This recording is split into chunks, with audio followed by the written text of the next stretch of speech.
ஜன்னல் கம்பி உந்தன் கைகள் பட்டு பட்டு வெள்ளி கம்பி என்று ஆகியது.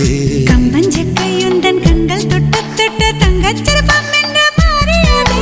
ஜன்னல் கம்பி உந்தன் கைகள் பட்டு பட்டு வெள்ளி கம்பி என்று ஆகியது. கம்பஞ்சக்கை உந்தன் கண்கள் தொட்டு தொட்டு தங்கச்சிற்பம் என்று மாறியது. பூக்கும் புன்னகையாலே என் தோள்கள் ரெக்கைகளாக, நாக்கு உன் பெயர் கூற என் நாள்கள் சர்க்கரையாக. தலை கீழ் தடுமாற்றம் தந்தாய் என்னில் என் கால்வெண்ணில். நான் பறிந்து வைத்து சூரியன் ஒளிருகின்றது. நான் நடந்து சென்ற மணல் வெளி மலருகின்றதே.